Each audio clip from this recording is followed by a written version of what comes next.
Well, thank you all for joining us, and looking forward to the audience contributing to our discussion in some way, shape, or form.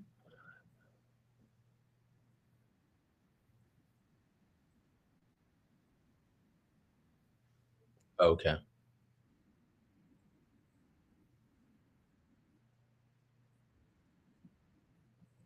Okay, great.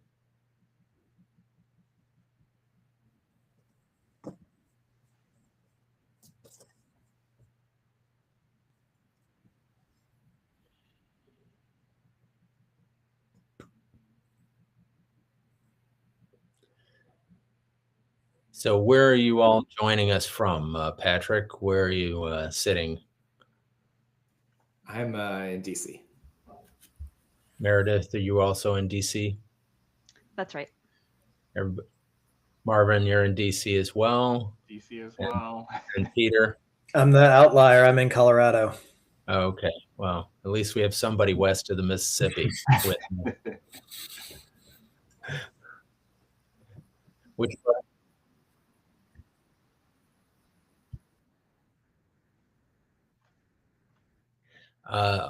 audience members, we're just waiting for some more people to trickle in, and then we'll jump right in. So bear with us for a minute, and we will be starting in just about a minute or so.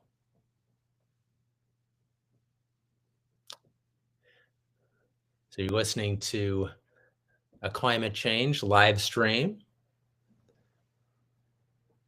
Welcome to A Climate Change. I'm your host, Matt Matern. I want to thank you all for joining us for our second special live stream. We're streaming live on YouTube, LinkedIn, and Twitch. If you're joining us live, please show us some love in the comments, and feel free to engage with the rest of our audience and post any questions that come to mind. If time permits, we'll address your questions toward the end of our discussion. But even if we can't get to them, maybe we'll put it on as a topic for a future episode. So we really appreciate your feedback and engagement. In our last live stream, we covered the big, beautiful bill. And in that discussion, one of our guests brought up the topic that we're going to be covering today. So if you tuned in for that, some of you might be familiar with this. If you haven't checked that episode out, I urge you to go back and at some point and listen to it.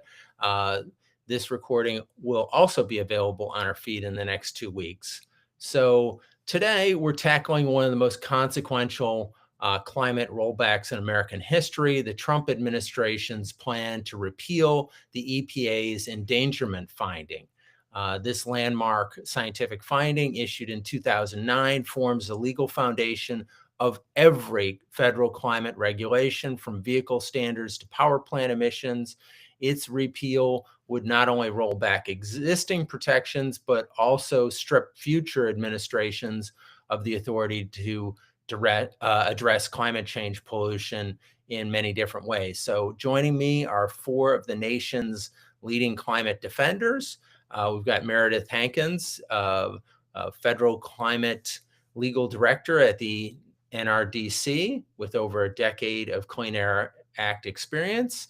They've worked both as an engineer and as an attorney to develop and defend strong pollution standards. Welcome to the show, Meredith. Thanks so much. Happy to be here. And we've got Peter Zalza, is a distinguished counsel at the Environmental Defense Fund. He leads EDF's legal and policy work to curb pollution and protect public health, collaborating with states, businesses, and advocacy groups nationwide. Peter, welcome. Thanks so much, Matt. Glad to be with you all. And then we have Marvin Brown, who's a senior attorney at Earthjustice, specializing in environmental law and civil rights law, a Yale Law grad, and a former federal clerk. He's worked on cases from police brutality to environmental justice. Welcome to the program, Marvin. Thank you so much for having me. And Patrick Drupp is Director of Climate Policy at the Sierra Club. He advances federal climate and energy policy to accelerate clean energy, cut pollution, and strengthen U.S. climate leadership. Welcome, Patrick. Thanks for having me. Well, I kind of feel like I'm in a legal meeting here. I've got so many lawyers. It's very comfortable for me. I got a bunch of lawyers talking, so feels like my normal day job. Together, these folks will help us unpack what this rollback means for our health, our economy, and our future, and how their organizations plan to fight back. Thanks everybody for joining. I want to remind viewers, if you have any questions, please throw them in the comments so you can be a part of the conversation. So folks out there watching who may not follow the ins and outs of environmental law, what is really what's going on? Back in 2009, the EPA made it official that greenhouse gases like carbon dioxide are dangerous to our health and and to our communities.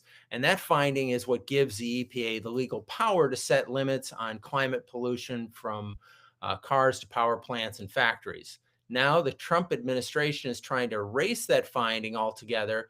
If they succeed, it wouldn't just roll back today's protections. It could take away EPA's ability to tackle climate pollution at all. We're not sure exactly what's going to happen. I'm going to be asking our experts on the panel as to how they see this playing out, assuming the worst case scenario occurs, which the endangerment finding is stricken. So let me turn to our panel. Did I miss anything? What else should our audience understand about the endangerment finding and why it matters so much? Well, I'll start with you, Meredith, and you can kick us off. Sure. So, as you already described, the endangerment finding is actually a pretty simple and straightforward legal and scientific conclusion that greenhouse gases endanger public health and welfare. One would think that's not under debate, but as we're seeing now, perhaps it is. And what EPA was doing was really just exactly what the Supreme Court told it to do in Massachusetts versus EPA in 2007, where the court told EPA that unambiguously greenhouse gases could be considered pollutants under the Clean Air Act. That next step, the endangerment finding, was to say, yes, greenhouse gases are pollutants, and not only are they pollutants, they endanger public health and welfare, and therefore we are obligated to regulate them. It's supported by thousands and thousands of pages of technical analysis and documentation. The vast majority of climate scientists, it was true in 2009, and it is only more true now as we have seen climate science continue to get ever stronger. It's pretty unbelievable that EPA is now trying to go back on its word and its obligation to protect public health, but that's what we have before us today. Well, I know that the IRA codified Massachusetts versus EPA, explicitly defining greenhouse gases as air pollutants. Shouldn't that protect us, or was it kind of legislative malpractice for the law to not have an endangerment finding in there as well? But I guess Congress could have do that legislatively and turn it over with this current Congress. What do you think? I'll go to Peter. Thanks, Matt. Yeah, I mean, there are a number of different things that just, in our view, underscore the rock solid legal foundation that the endangerment finding rests on. You referenced one of them. So there is explicitly in the Inflation Reduction Act a definition of greenhouse gases. There's many others as well. So Meredith mentioned the Supreme Court decision in Massachusetts versus EPA. It says an unambiguous, clear finding from the Supreme Court that greenhouse gases are air pollutants. EPA is trying to issue a proposal now under the Trump administration to really directly reverse that. And we've had subsequent judicial decisions since then as well. So the DC Circuit considered whether the endangerment finding is lawful, upheld it. The Supreme Court didn't review that. That happened again just a couple of years ago. And so we have a really consistent track record, both in legislation and in judicial decisions that affirm the endangerment finding. So what do we see as the risk, Marvin, as to if the EPA was in fact to strike this endangerment finding, what's likely to follow? So immediately there's going to be litigation over that. All of the groups on this call are deeply involved in drafting comments and making sure that EPA has the best information about not just the science of climate change, but then also the legal foundations for the endangerment finding. We expect, afterwards, if they do take this proposal and make it final, all of the groups on this call will probably be engaged in litigation along with states all across the country and other groups that are very interested in climate change and making sure that EPA does uphold its obligation to protect public health and public welfare. And we'll see, that litigation first goes to DC Circuit and maybe up to the Supreme Court. But I think it's worth emphasizing that, there's still a lot of actions that people can take at the local and state level to combat climate change. EPA is taking this, this step that is incredibly dangerous. It puts all of our lives at risk. And there's a lot that we can all do to fight back against this. Well, Patrick, in terms of how this plays out, we're in the comments period, which is wrapping up soon. And explain, for the audience what the comments period is, why it's important, and what are you hoping to do to make it more difficult for the EPA to wipe out this endangerment finding? Yeah, so the open comment period is a standard part of pretty much every rulemaking that any agency makes. It's part of transparent government and good government to have public input on the decisions that the administration is making. So right now, we're in that public comment period. There were public hearings, 4 days of them, just a week or two. I'm almost forgetting when, but like a week or two ago, there were 4 days. Originally, there was scheduled to be 1 day. There was such an overwhelming amount of enthusiasm of people who wanted to get on and testify and show their support that they actually extended it for 4 days. And over those 4 days, hundreds of people came on, professionals and just concerned citizens to show that they don't agree with what the administration is doing here, that this is a dangerous step, that they don't agree with solidifying climate denial as the official position of the US government. And there were only, a handful, we could probably count them on our hands, of people who supported the action. The open comment period for written comments is still open until September 22nd.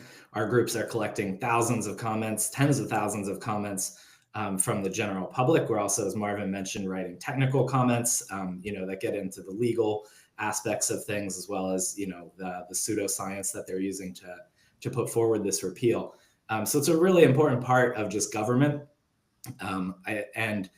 We encourage people to submit a comment, speak up, reach out to your member of Congress, write a letter to your editorial board of your local paper, post on social media. Like, if you don't know how, all of our organizations have toolkits and things for people to do that, to really get the word out there, not just flood EPA, but, flood the media in general, to let them, to really make it clear to the public what's going on here. Well, just for the audience sake, having litigated some situations where there were kind of public comment periods, and it was so important to have facts that are in the record, because if you don't have those facts in the record, you cannot argue them later. So what all of your organizations are doing are so vitally important, so that we have a factual record in which to argue down the road. So thank you all for doing that.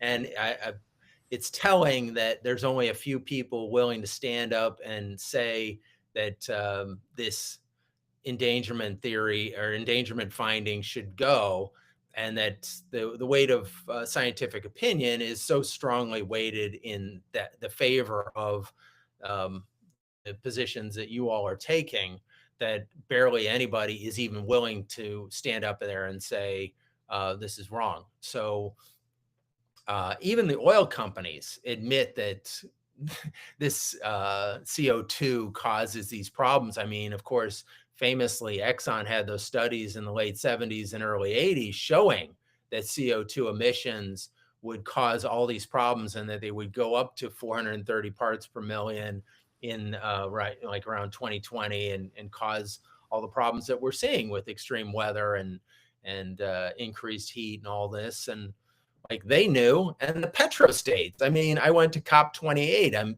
and Saudi Arabia and Abu Dhabi are to the more progressive on this issue than the Trump administration, which is pretty batshit crazy. But let's go to where this goes to next in terms of the legal battle. And Meredith, what are your thoughts as to how likely is it that, assuming the EPA comes down against the endangerment finding, that the courts are going to uphold EPA's decision? Sure. So as Peter already previewed, there's a strong history already at both the Supreme Court and the DC Circuit of upholding the idea that EPA has not only the authority, but the obligation to regulate greenhouse gases. So we're feeling good about our chances that EPA's pretty disastrous rule will be overturned, at least in the DC Circuit. Of course, the Supreme Court is the elephant in the room here, but even the Supreme Court itself back in 2007 told EPA that greenhouse gases were pollutants. And that was not a case of Chevron deference that might have changed since then.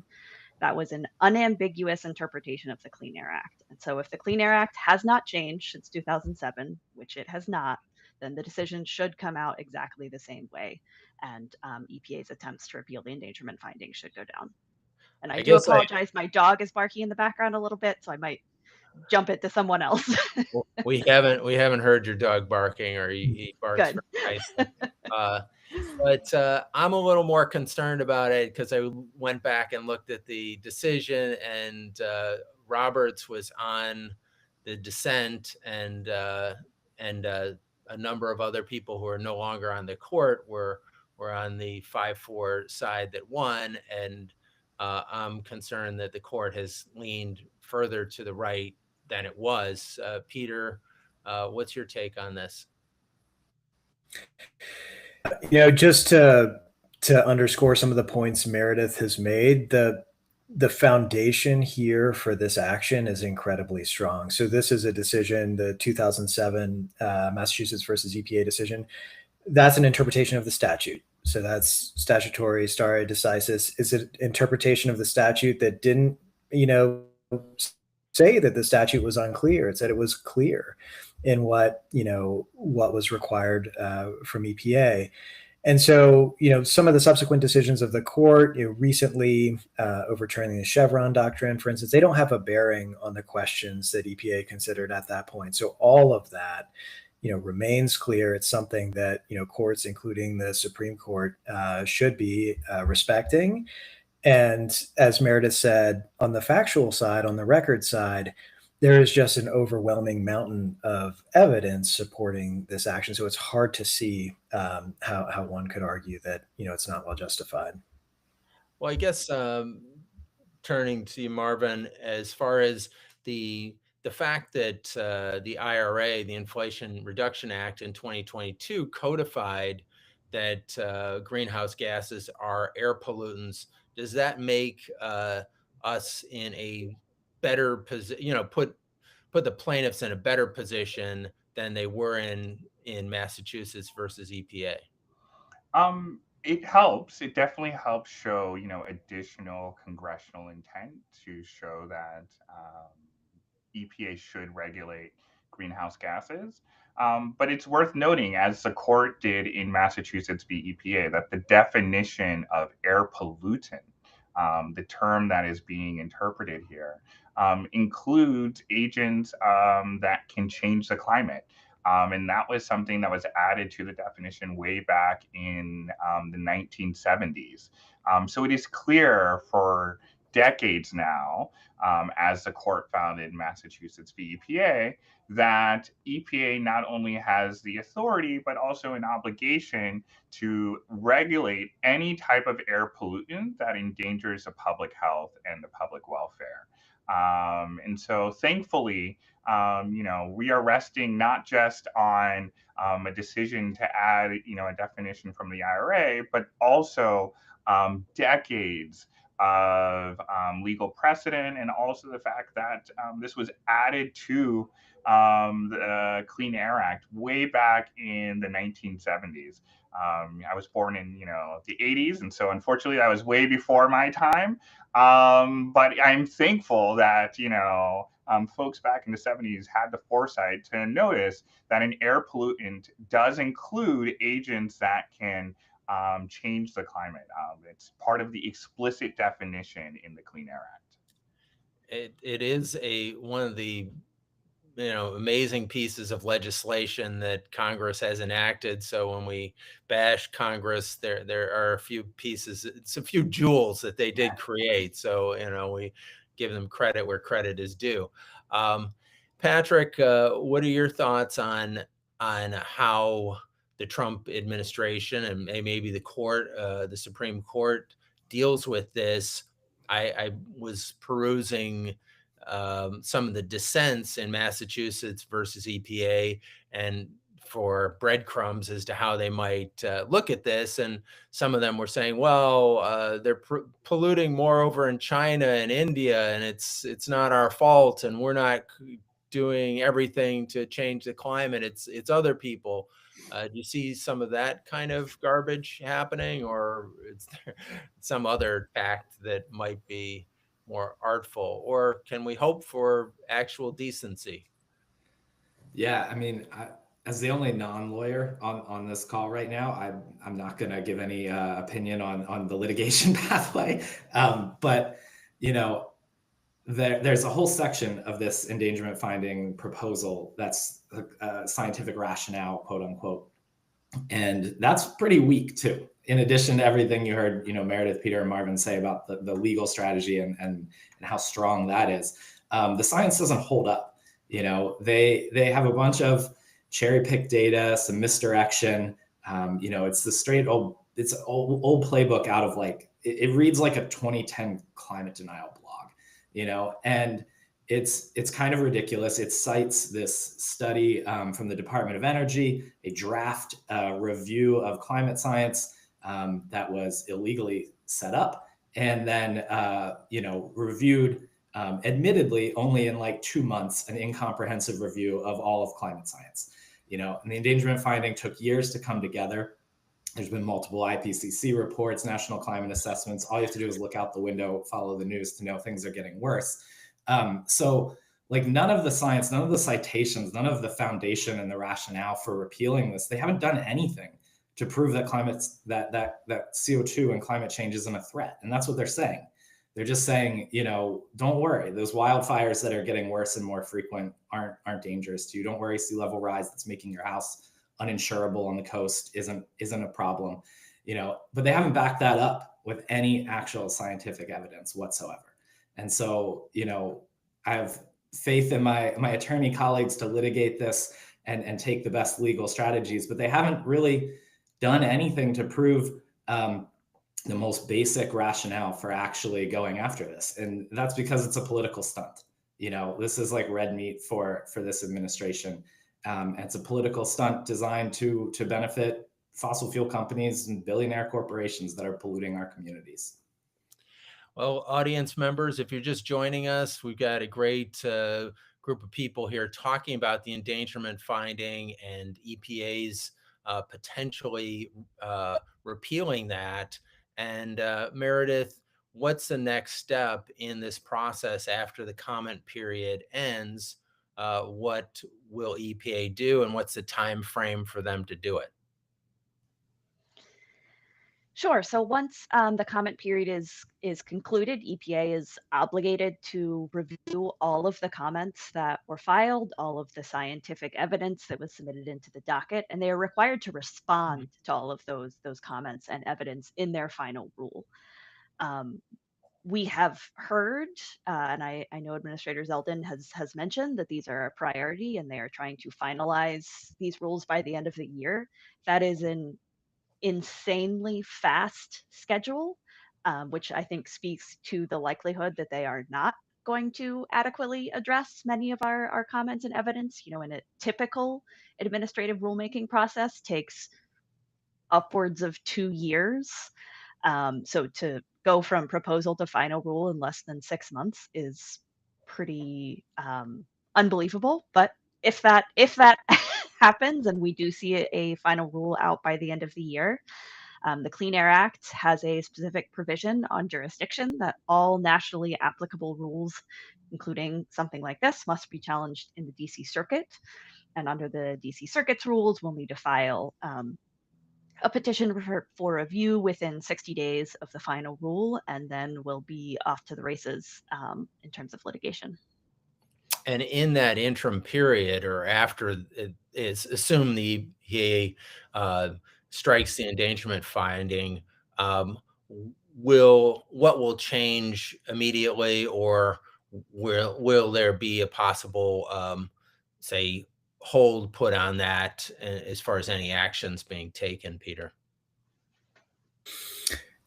So, you referenced this at the start of the discussion, Matt, but there are a number of really vital that are part of this action, pollution standards for motor vehicles here, on-road motor vehicles. So these are passenger vehicles like cars and trucks, also medium and heavy duty vehicles like freight trucks and buses. And so part of what EPA is proposing to do here is to proposing to completely eliminate all of those standards. And that just has, if the agency goes through with that during the same time frame, has enormous consequences for people's lives in terms of more pollution. As I think you all are well aware, the transportation sector is the largest source of greenhouse gas pollution in the US. It's also an enormous source of health-harming pollution. So it means there will be more of that in our communities, in the environment, hurting people. It'll mean higher costs for people, and it'll mean lost jobs. So that's what's at stake here in terms of the agency moving forward. So, for example, pollution control devices on cars, such as catalytic converters and things like that, would no longer be required. I think it's important to underscore that what EPA is proposing to repeal, are the greenhouse gas standards for vehicles. And so that would mean, yes, nothing that are in those standards that require vehicles to emit less pollution. Those are things that save people money. It means that, people have to spend less money on gas as well. None of those would be required any longer for any vehicles. So there would be no standards at all. And that will mean a lot more pollution. When you don't have standards, it means you get more pollution. I would think that most of the car companies would not be so brazen or to change everything. Well, it would cost them a lot of money to pull all the pollution control devices off of for the cars, knowing that there's a likelihood that this will be repealed or found, improper at some point in time. I think that in the past, they had agreed to cooperate with the state of California to adhere to California standards along with the standards of a bunch of other states. Is there likelihood that they will do that again? Or will they be targeted by the Trump administration for going light on pollution? Yeah, on pollution, bring back pollution, make America polluted again. Well, we've certainly seen a number of concerning efforts by the administration on that front. But I want to just go back to your earlier point, Matt, that businesses are making investment decisions based on the rational, predictable, stable framework that the endangerment finding helps to support. And those are investment decisions that, are not just this year, next year, the following year. These are, many years out ahead of us. And I think it's a reflection too that, we're in a globally competitive marketplace. Clean solutions are cheap solutions. And in order to be able to compete, American companies need to invest, innovate. The endangerment finding has helped to do that. And so that's why I think you see companies, you alluded to this earlier, really expressing doubt about this pathway that the administration is on, and looking for other opportunities to help to support the investment in business decisions they've already made. Well, I think from my experience, when I'm in other countries that don't have kind of California-like pollution control devices, I really notice what it's like walking around on the streets, breathing in the toxic stew of auto pollution. It is so much worse in other countries than it is here. So I can't imagine what it would be like if we took all those pollution control devices off and our air went back 50 years in terms of air quality. But Marvin, the EPA, I think, has argued that vehicle emissions are too small to make a measurable difference. How does that square with the science, and what does it mean for drivers and families? Yeah, it is does not square at all with the science, and it also doesn't square with EPA's own data, which you can go online and review, where they talk about the greenhouse gas emissions from vehicles. To just point to a recent report that was done by New York University's Institute for Policy Integrity. They did an analysis of emissions from the transportation sector, which I believe Peter mentioned earlier is the largest source of greenhouse gas emissions in the United States. And they found that over the last 50 years, the US has emitted more greenhouse gases than the next highest emitting countries just from its transportation sector alone. And those 9 highest emitting countries that I mentioned, that includes China, India, Brazil, Germany, all combined.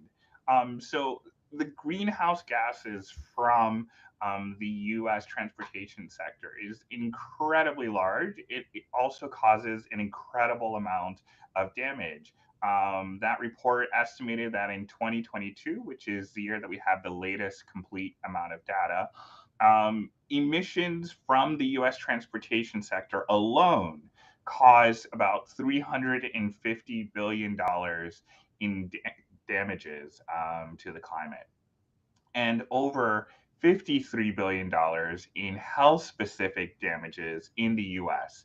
And that includes damage from heat stress or cardiovascular issues or smoke from wildfires. And so the US transportation system, contrary to what the administration is saying, is a significant source of greenhouse gases. And, not only is it a significant source of greenhouse gases, from a legal standpoint, it doesn't matter if it's significant or not, because the law says that EPA has to regulate any air pollutant that causes any danger to public health or to public welfare. And so the question of is it significant or not is completely irrelevant. But if we want to talk about significance, we know that this is a major source of damage to our global climate and also to our health. I guess there's a lot to unpack there. One is that's a huge amount of monetary damages in the hundreds of billions of dollars. Two, has there been any refutation of those figures by the administration or anyone associated with them? And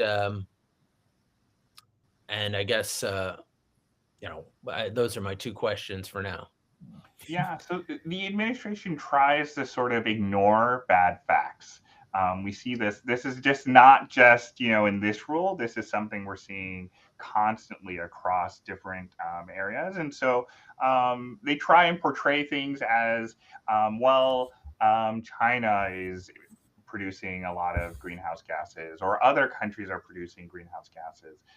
It can't ignore the fact that historically the United States has been one of the largest producers of greenhouse gases, and our transportation sector has been absolutely vital and unfortunately at the center of a lot of those climate harms. Well, I guess the other thing to remember is how those things are cumulative. So what we may have been polluting back 20, 30, 40, 50 years ago is still up in the atmosphere today. So it's not like we're just looking at what happened last year. We're looking at what happened for a very long tail period. And I'm not sure exactly what that is, but one of you educated folks will tell us. Peter? Well, I was also going to just jump in and can come back to that on the question about ignoring facts and what's in the record. Matt, you asked, like, have they considered this, additional pollution? No, the answer is no. It's one of the many things that makes this action unlawful. There is not an assessment in this proposal of the additional, climate pollution that will result from this. The figures that we're sharing, come from analysis that EDF and other groups have done, that EPA has done in the past. Is not considered at all. The public health impacts of this action are not considered at all. That makes it unlawful. And it's also just manifestly inconsistent with EPA's mission, which is to protect public health and welfare. Yeah, it's shocking that here's the agency that is supposed to be protecting our environment just going completely in the other direction and essentially saying pollute as much as you want. I see no limits in this, but Peter, how do you see this repeal raising the cost for ordinary Americans in the long run? Higher fuel bills, more extreme weather, lost clean energy jobs? Unfortunately, all of the above. And there is analysis, the administration's own analysis on many of these points. So, there is EIA analysis from the Energy Information Administration. The administration actually cites in its proposal that shows that repealing these standards will increase gas prices by a quarter in 2035 and 76 cents by mid-century. So that means Americans are paying more in fuel costs. Also in terms of lost jobs. So we've seen just, a renaissance in U.S. domestic manufacturing of clean vehicles, electric vehicles, and batteries, $200 billion of investment over the last 7 years, almost 200,000 jobs. So actions that reverse course on clean vehicles put those jobs at risk. And as you said, it means more pollution and more harm that are impacting communities and families across the country. So, Patrick, some industry groups, even fossil fuel trade associations, don't want this repeal, calling the endangerment finding settled law. Why might businesses prefer federal regulation to no regulation at all? Yeah, I mean, I think businesses more than anything want stability and certainty, right? They plan things years out. And so when there's wild swings back and forth of standards and, protections from one administration to the next, that's really difficult. How can you plan out 5-10 year investments when you don't actually know what you're going to be required to do? And so, I don't know what all these fossil fuel companies are thinking. All of the actions so far of this administration and this EPA have been, pretty much a gift to the fossil fuel industry, from deregulating mercury emissions to, trying to deregulate coal plant wastewater to this endangerment finding repeal. So, but I think they simply want to know what the regulatory, landscape is going to be for the next 5-10 years. And they know that going just wild swings back and forth is not good for their business. It's not good for their planning and their bottom line. How would this affect the endangerment finding and repealing it affect methane emissions and oil companies in particular that are emitting tons of methane? Might defer to I can jump in on that if that sounds okay, Pat. So EPA also has regulated methane pollution from the oil and gas sector, and many of the arguments that the agency is now making in proposing to repeal the endangerment finding, I think would really call into question the methane standards that EPA has separately adopted for the oil and gas sector.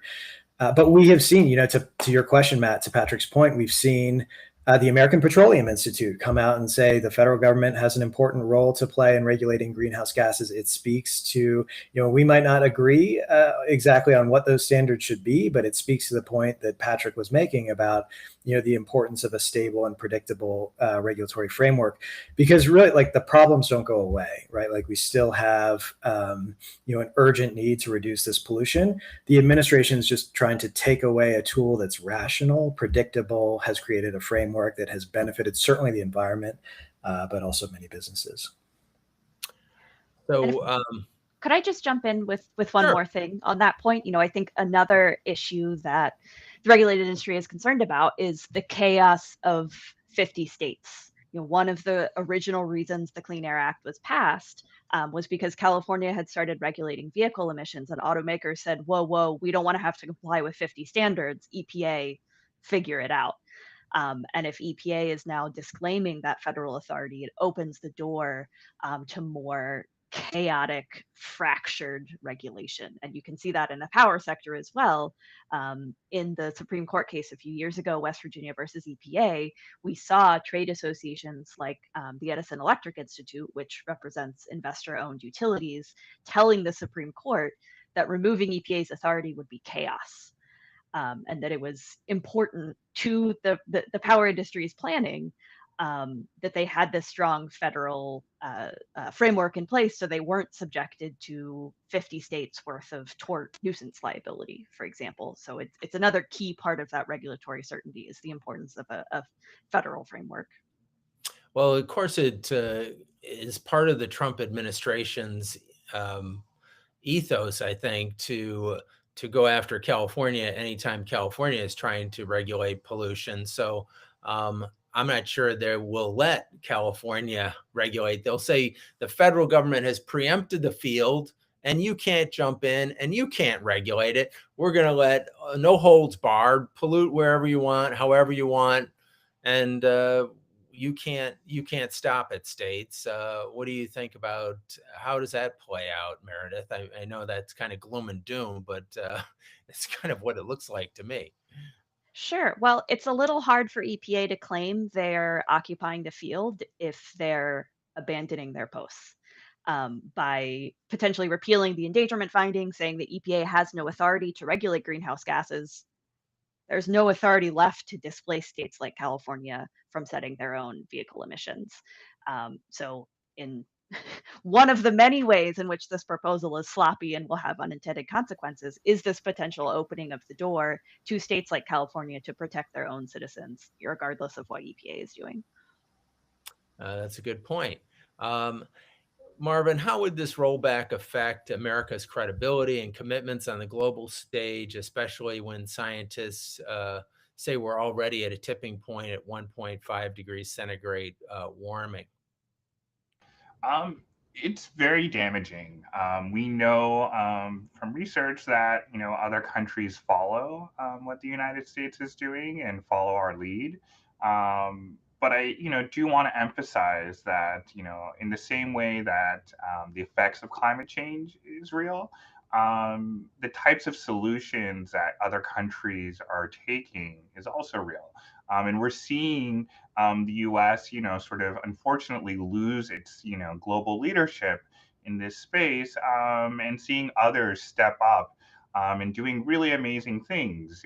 When we talk about, for example, EVs, there was a great article in the New York Times recently about how Nepal is seeing a significant investment in EV vehicles across the country. We've seen, for example, in Pakistan, a massive solar boom among residential areas. And so this does affect our global standing and our ability to be global leaders.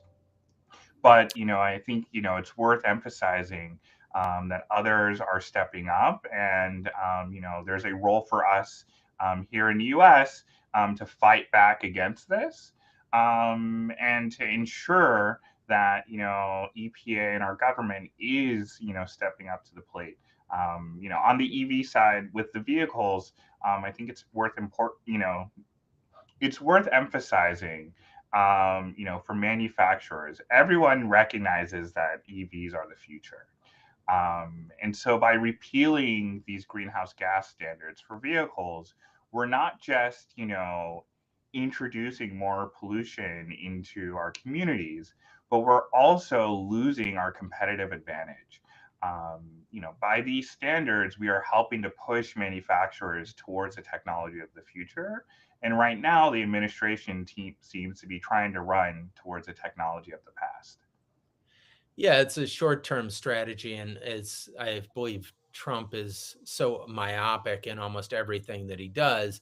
He doesn't care to look at what the costs are down the road, and the fact that he'll destroy American automakers by having them produce gas-powered cars, which ultimately nobody's going to want. I mean, we're already having to keep super high tariffs on Chinese cars from coming in that are EVs because our EV industry isn't, robust enough. Which, okay, for now, if we're really continuing to grow our EV industry, but if we're not, we're depriving citizens of a technology that's better than the one we have, which is stupid. Like, how long are we going to do that for? That's just terrible.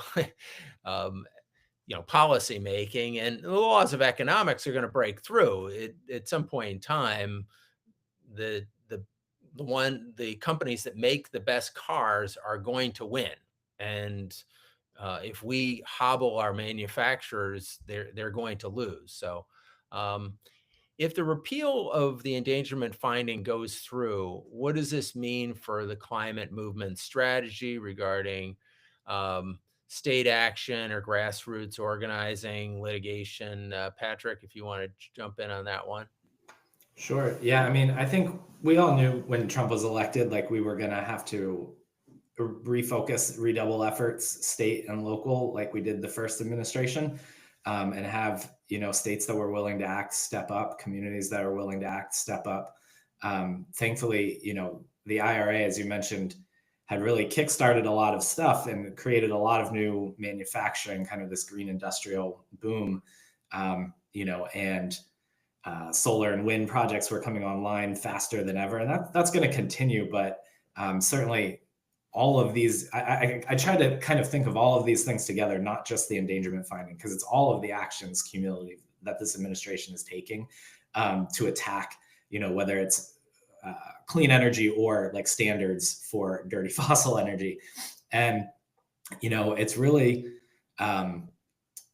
devastating to see what's happening. But I think we do have to double down locally. We need to come up with a strategy federally also for what we're going to do when the pendulum swings and there is the opportunity to do things again. Maybe the IRA was a great start. You've mentioned it a couple of times. We know how important that was in jumpstarting a lot of things, but we probably have to go bigger and bolder because it wasn't enough. So we've got to kind of be doing all of these things at one time while fighting all of these different things that Trump does. He thrives in the chaos and distraction. So the climate movement, I think, is really refocusing its efforts right now, thinking, how do we move through the next 12 months? How do we move through the next 3 years? And that's local, state, federal, international action. All of it is going to be necessary if we're actually going to address this crisis. Yeah, absolutely. And I guess that was one of the silver linings of the first Trump administration, is they saw a lot of state and local action on the environmental front and on other fronts that were quite positive and, put us in a good trajectory. But there's going to have to be even more effort because he seems even more resolved to destroy everything about the environmental movement, because I think he sees it as a political movement, not just an environmental movement. He sees anything that's environmental as a danger to him personally and his political power, because he's so against it. And so he's just intent on destroying everything in its path. So that leads us to having to act locally, having to act on a state level. So Peter, what do you see what role can ordinary Americans play here? Are there public comments, state level laws, voting? What are the most effective levers that people should be pulling? Yeah, I think, Matt, all of the above. So we mentioned earlier on this particular action, there is a public comment period that's open through September 22nd. All of our organizations have links to how you can submit a public comment.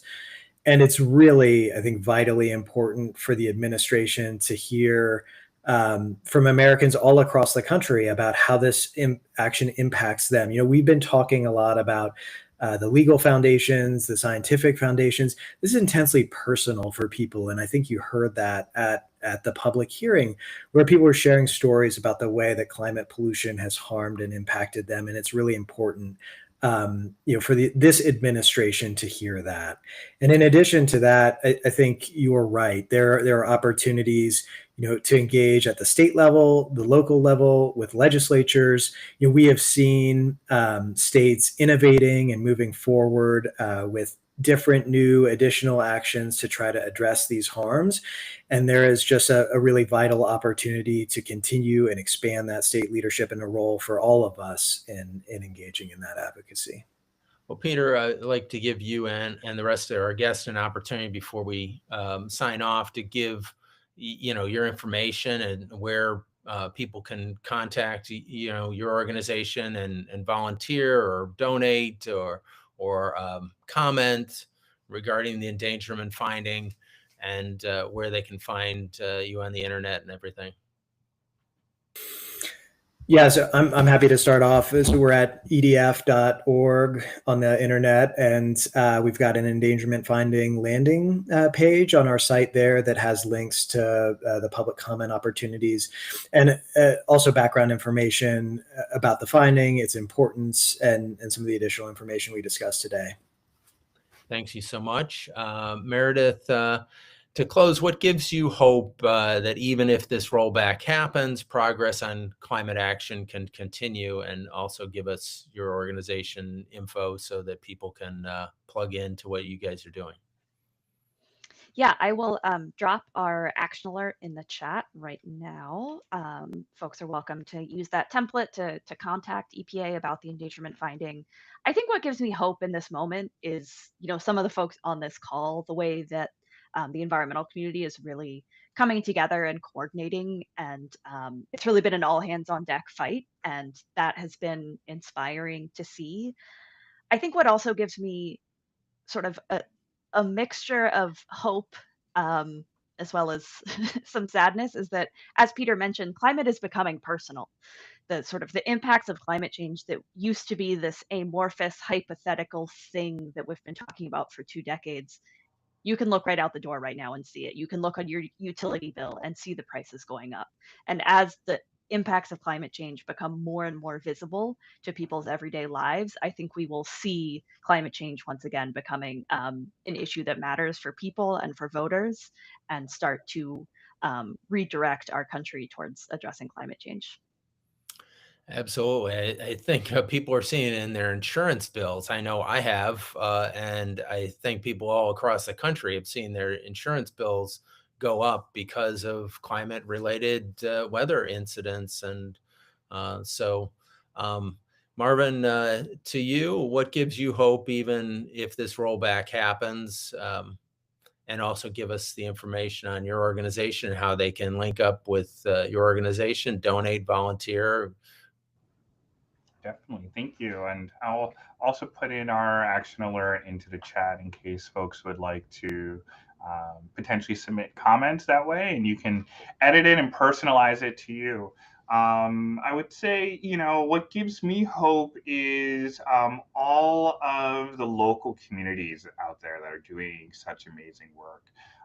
The day after the election, I ended up going to South Texas for an event with a client, and seeing the amount of work that is being done and the amount of passion that folks had for their community, for the Rio Grande River, and also for reducing air pollution was incredibly inspiring. And so I take hope from taking action but taking action in community and being with others who are working to change things really gives me a lot of hope. And I would describe myself as an eternal optimist. And so even in the face of some big headwinds, I still feel optimistic that, over the long arc, it's still going to bend towards justice.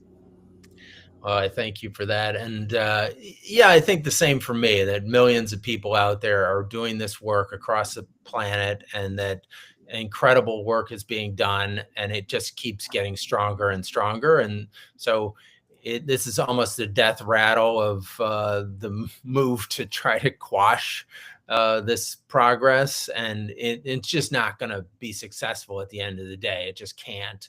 I mean, even if the US were an island, everywhere else is going to be doing this. Everywhere else is going to be working to stop pollution and reduce pollution, because it's an imperative. So we're hiding our heads in the sand if we think somehow this is good policy for America.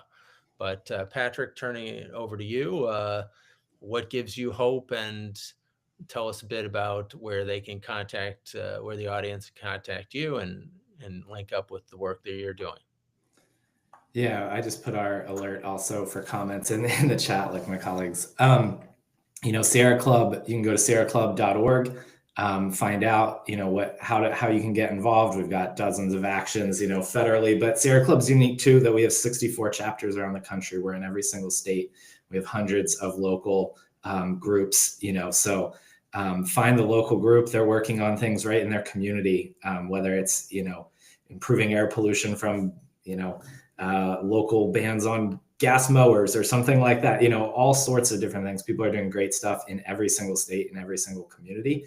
And all of that adds up. Little wins, I think, turn into big wins. Little emissions reductions turn into big emissions reductions.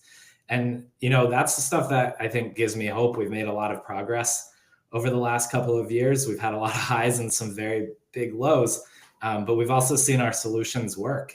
We did stuff with the IRA, and we got to test those ideas, and they started to work.